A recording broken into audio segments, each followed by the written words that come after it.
Good morning, students. How are you? Today's topic is factors affecting the choice of capital structure. आज का हमारा topic क्या है बेटा? कैपिटल के स्ट्रक्चर को चुनने से पहले कौन कौन से फैक्टर उस कैपिटल स्ट्रक्चर की चॉइस पर अपना अफेक्ट डालते हैं। आज का हमारा टॉपिक ये है, क्या? Factors affecting the choice of capital structure. अब बेटा कैपिटल के स्ट्रक्चर को चुनने से पहले जो जो बातें हमने अपने दिमाग में रखनी है, क्योंकि इस कैपिटल स्ट्रक्चर पे कुछ फैक्टर अपना अफेक्ट डालते हैं। वो फैक्टर कौन कौन से हैं आपको पता है बेटा? कैपिटल स्ट्रक्चर का डिसीजन है क्या? Capital structure decision the proportion of long term sources of capital is determined. यहाँ पर लॉन्ग टर्म के कैपिटल के सोर्सेज को डिटरमाइन किया जाता है कैपिटल स्ट्रक्चर में।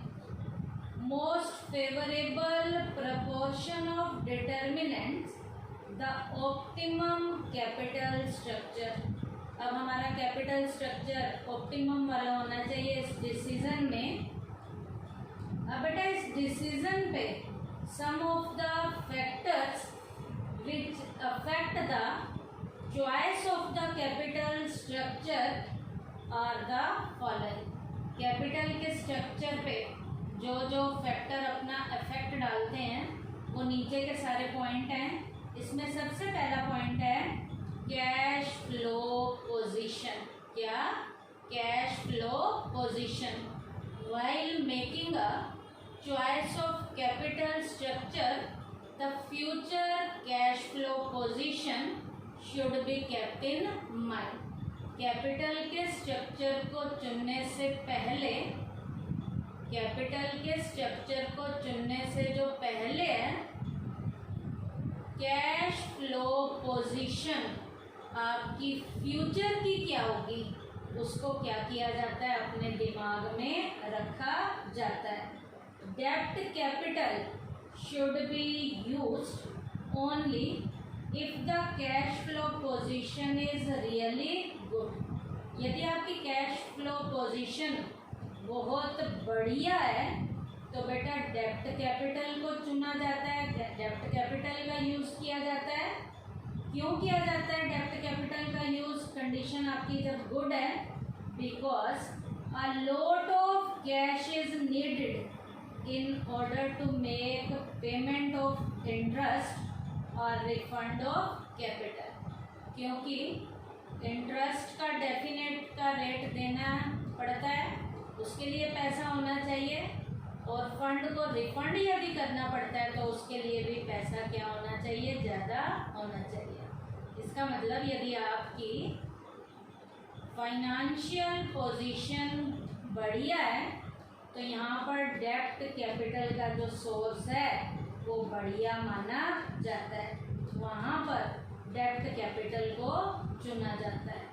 सेकंड है interest coverage ratio.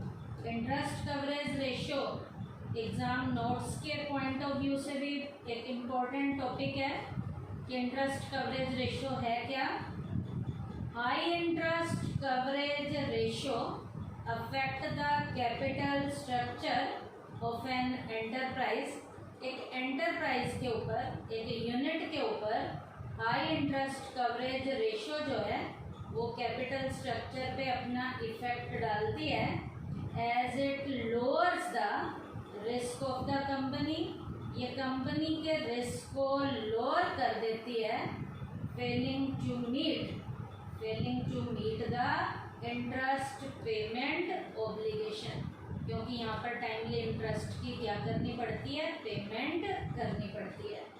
With the help of this ratio an effort is made to find how many times the EBIT is available. यहाँ पर सारे के सारे एफर्ट्स इस चीज़ के लिए किए जाते हैं कि हमारे पास कितने टाइम्स के लिए EBIT अवेलेबल है हमारे पास कितने टाइम पीरियड के लिए EBIT अवेलेबल है? To the payment of interest, interest की पेमेंट ताकि की जा सके। The capacity of the company to use डेब्ट capital will be in direct proportion to this ratio. यहाँ पर जो हमारा डेब्ट कैपिटल है उसका जो है प्रपोर्शन इस रेशियो के साथ डायरेक्टली होता है, क्योंकि इसका फार्मूला भी आपको पता होना चाहिए। इंटरेस्ट कवरेज रेशियो क्या है? EBIT अपॉन क्या होता है? इंटरेस्ट। EBIT को इंटरेस्ट से जब हम डिवाइड कर देते हैं तो हमारे पास क्या आ जाता है? इंटरेस्ट कवरेज रेशियो आ जाता है। तो इंटरेस्ट कवरेज रेशियो क्या है? ये अफेक्ट डालता है, it affects the capital structure of an enterprise as it lower the risk of company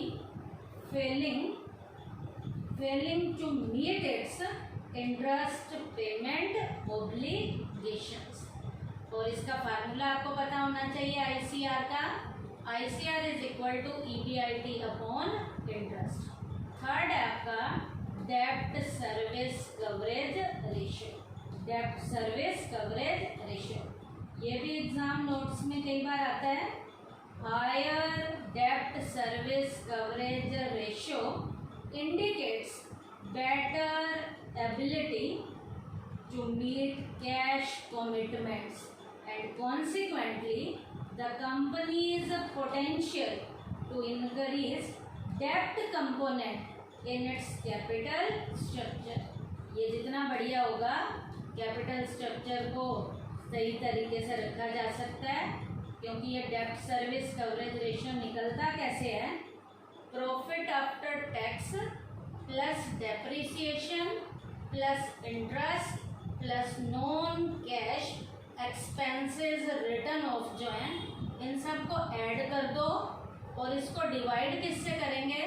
preference dividend plus interest plus repayment जो आपकी ऑब्लिगेशन की है, इससे जब इनको डिवाइड कर देंगे तो हमारे पास क्या आ जाएगा? डेब्ट सर्विस कवरेज रेशियो। अब ये रेशियो डेब्ट सर्विस कवरेज रेशियो हमें क्या बताता है? It tells us about the cash payment to be made. इससे टाइमली कैश की क्या की जाती है? पेमेंट की जाती है।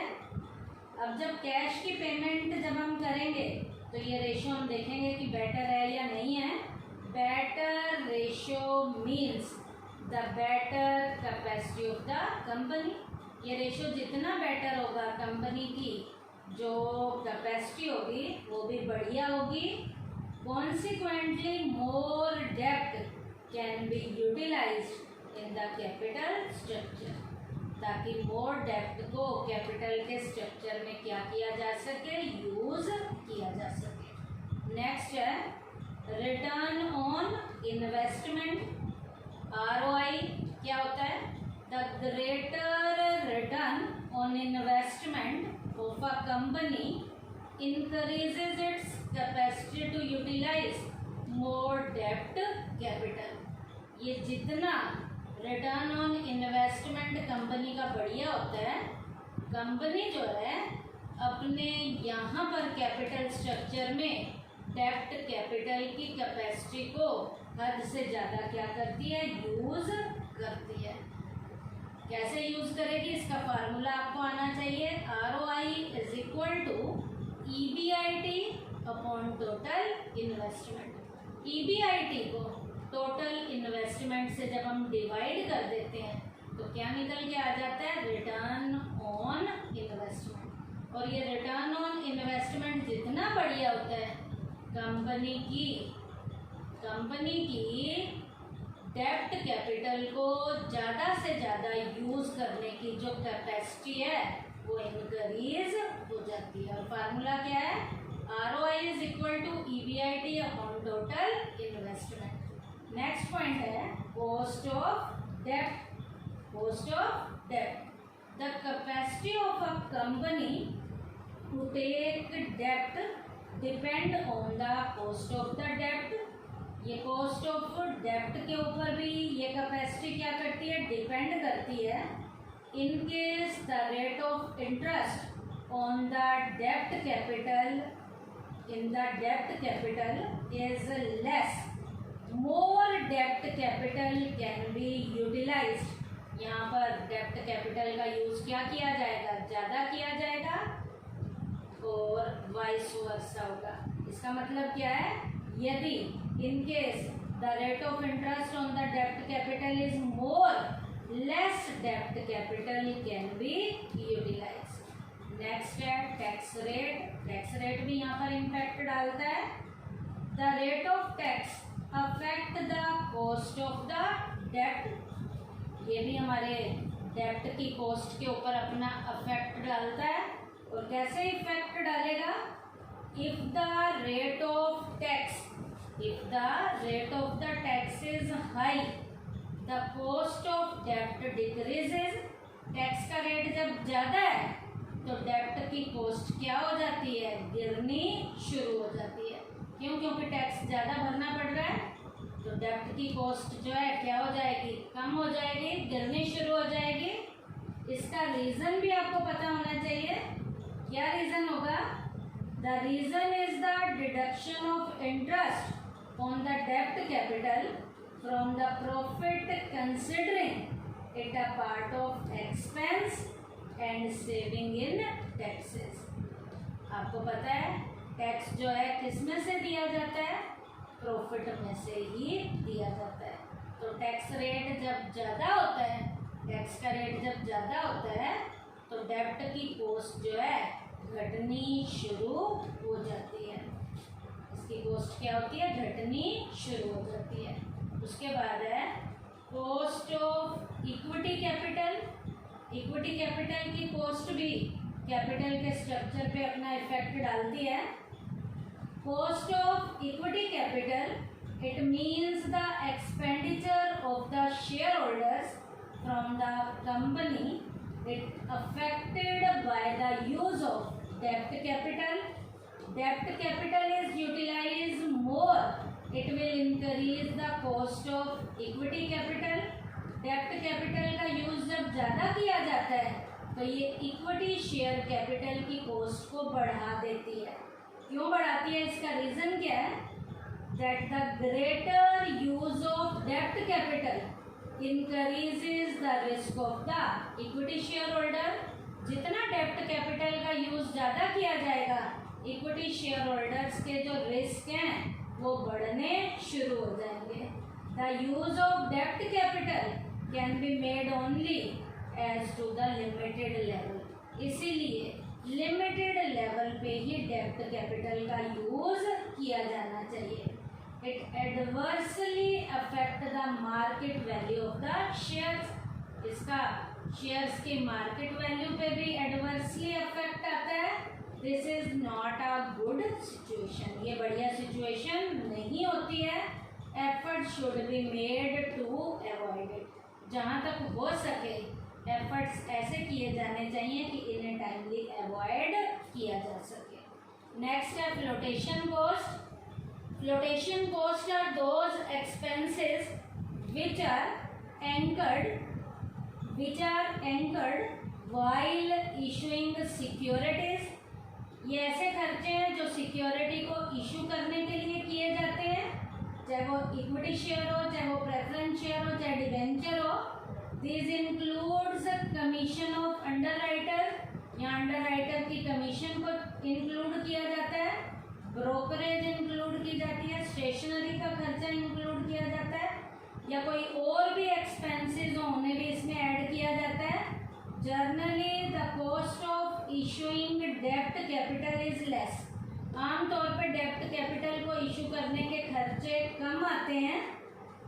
जब ये डेब्ट कैपिटल को इशू करने के खर्चे कम आते हैं, किसके कंपैरिजन, शेयर कैपिटल के comparison, this attract the company toward डेब्ट कैपिटल। यही कारण है कि कंपनी वाले डेब्ट कैपिटल की ओर क्या होते हैं, अट्रैक्ट होते हैं, क्योंकि डेब्ट कैपिटल पे कंपनी वालों को इशू करने के खर्चे क्या आते हैं, कम आते हैं। किसके कंपैरिजन, शेयर कैपिटल के कंपैरिजन। उसके बाद है नेक्स्ट रिस्क कंसिडरेशन, कि रिस्क आपके कैसे कंसिडर हो रहे हैं। रिस्क भी आपको पता है बेटा दो तरीके के होते हैं, एक ऑपरेटिंग रिस्क होता है, एक फाइनेंशियल रिस्क होता है। ऑपरेटिंग रिस्क क्या होता है? This refers to the risk of inability to discharge permanent operating cost. Permanent वाली ऑपरेटिंग कॉस्ट को जब आप टाइमली नहीं निकाल पाते हो तो इस तरीके के रिस्क सहने पड़ते हैं। जैसे क्या क्या हो सकता है? रेंट ऑफ द बिल्डिंग हो सकता है आपका, पेमेंट ऑफ सैलरी हो सकता है, इंश्योरेंस की इंस्टॉलमेंट हो सकती है, ये हमारे ऑपरेटिंग रिस्क में आते हैं। ऑपरेटिंग रिस्क क्या होते हैं? It refers to the risk of inability to discharge permanent operating cost. और फाइनेंशियल रिस्क क्या होते हैं? This refers to the risk of inability to pay fixed financial payment. Fixed financial level की जब हम पेमेंट नहीं कर पाते हैं, वो क्या क्या खर्चे होंगे जहाँ पर जो पेमेंट हम नहीं कर पाते?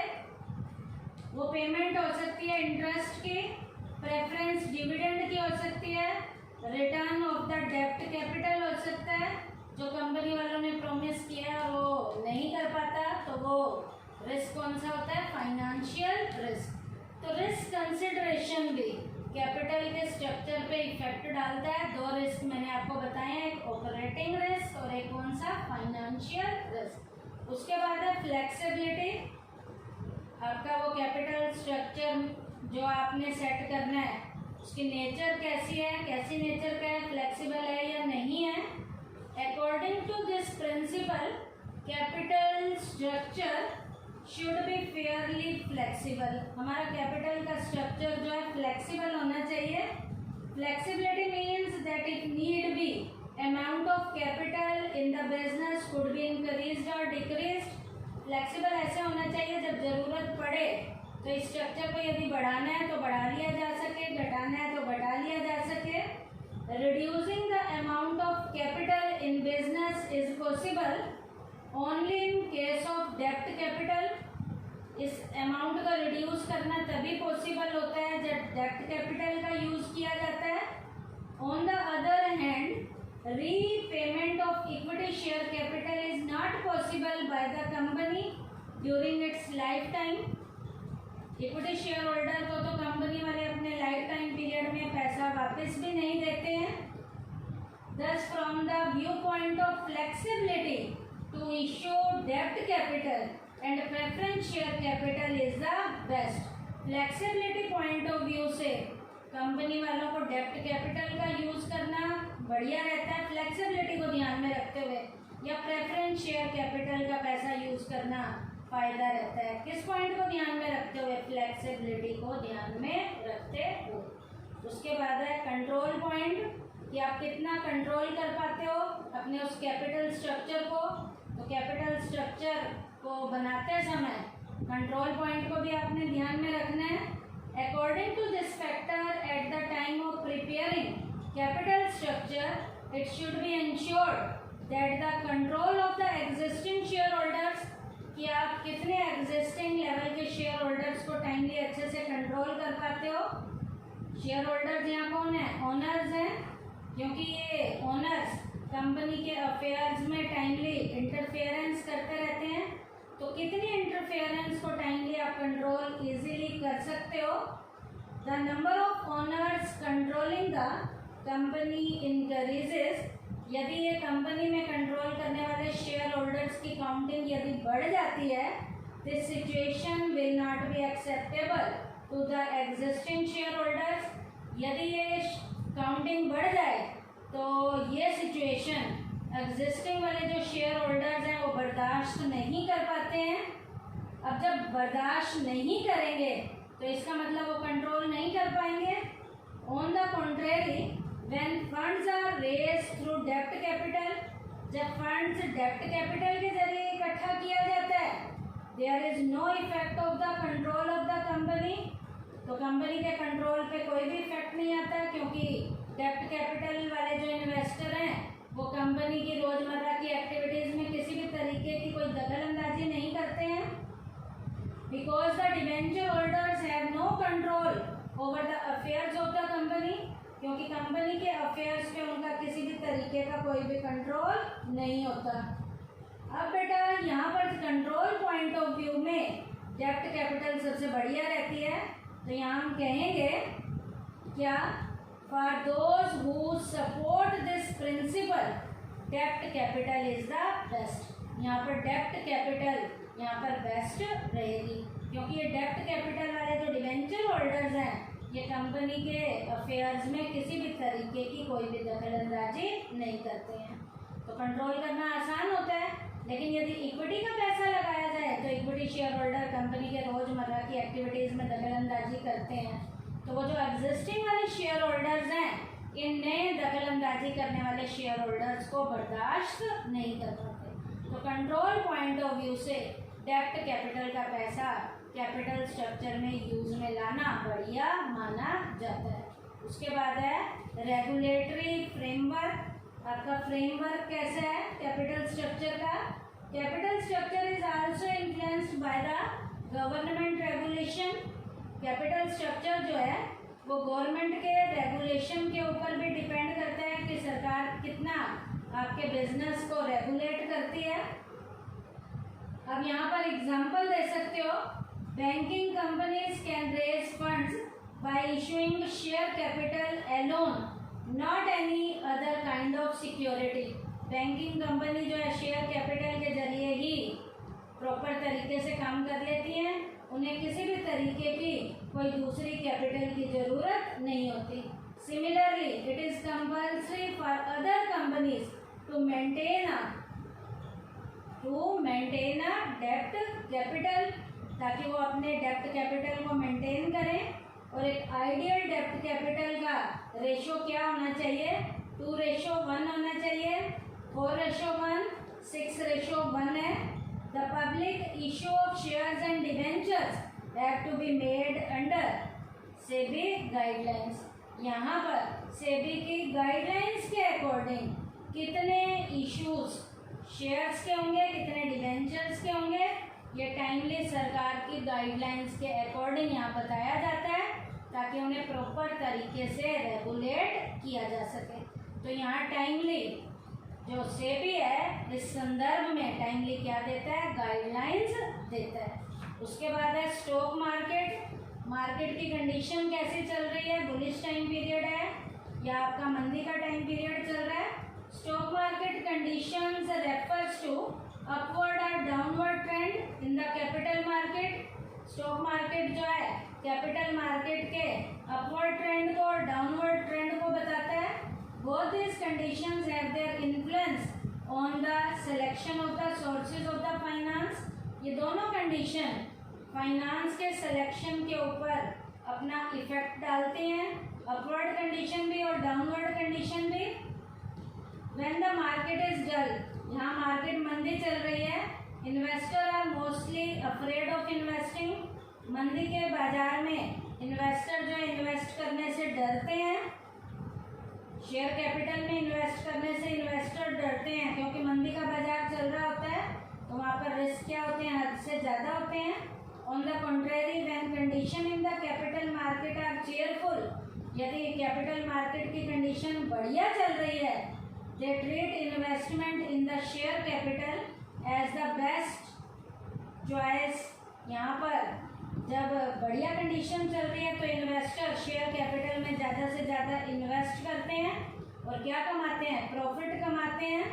Companies should therefore make selection of capital sources keeping in view the condition prevailing in the capital market. अब इन्वेस्टर कैपिटल मार्केट में, स्टॉक की मार्केट में इन्वेस्ट करें या ना करें, इन्वेस्टर वहाँ की सिचुएशन को ध्यान में रखते हैं कि मार्केट डल है तो कम इन्वेस्ट करते हैं, क्योंकि लॉस होने के चांसेस होते हैं। और यदि वो मार्केट बढ़िया चल रही है, तेजी की मार्केट चल रही है, तो बहुत से इन्वेस्टर शेयर कैपिटल में पैसा लगाकर ज़्यादा से ज़्यादा क्या कमाते हैं? प्रॉफिट कमाते हैं। उसके बाद है capital structure of other companies. दूसरी कंपनीज का कैपिटल स्ट्रक्चर भी अपने कैपिटल के स्ट्रक्चर को ध्यान में रखते हुए आप ध्यान में रखोगे कि दूसरी कंपनी का कैपिटल स्ट्रक्चर कैसा है। Capital structure is influenced by the industry to which a company is related, जिससे कंपनी रिलेटेड है उस बाकी की इंडस्ट्री के कैपिटल स्ट्रक्चर को भी ध्यान में रखते हुए कैपिटल स्ट्रक्चर सेट किया जाता है। All companies related to a given industry produce almost similar product. ज़्यादातर इंडस्ट्री में जो कंपनीज हैं वो एक तरीके का सिमिलर प्रोडक्ट ही बना रही होती हैं। Their cost of production are similar, उनके बनाने के खर्चे भी सेम आ रहे होते हैं। They depend on identical technology, same ही आइडेंटिकल लेवल की टेक्नोलॉजी पे भी डिपेंड करते हैं। They have similar profitability, profit भी उनका सेम होता है। Hence the pattern of the capital structure is almost similar, उनका कैपिटल स्ट्रक्चर भी ज़्यादातर बिल्कुल सेम सा ही होता है। Because of this fact there are different डेब्ट equity ratio prevalent in different industry. इसीलिए अलग अलग इंडस्ट्री की अलग अलग डेब्ट कैपिटल रेशियो का एक रेशियो सेट किया गया है।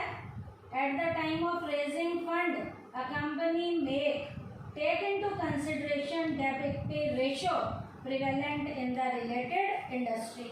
आपसे जो रिलेटेड इंडस्ट्री है उसका डेब्ट रेशियो कैसा है उसी को ध्यान में रखते हुए आप अपनी कंपनी का भी कैपिटल स्ट्रक्चर उसको ध्यान में रखते हुए करोगे। तो ये कुछ पॉइंट्स हमने किए हैं जो हमारे कैपिटल स्ट्रक्चर के चॉइस पर अपना इफेक्ट डालते हैं।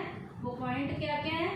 कैश फ्लो पोजीशन है, इंटरेस्ट कवरेज रेशियो है, डेब्ट सर्विस कवरेज रेशियो है, रिटर्न ऑन इन्वेस्टमेंट है, कॉस्ट ऑफ डेब्ट है, टैक्स रेट है, कॉस्ट ऑफ इक्विटी कैपिटल है, फ्लोटेशन कॉस्ट है, रिस्क कंसिडरेशन है, फ्लेक्सिबिलिटी है, कंट्रोल है, रेगुलेटरी फ्रेमवर्क है, स्टॉक मार्केट है और capital structure of other companies है। थैंक यू बेटा।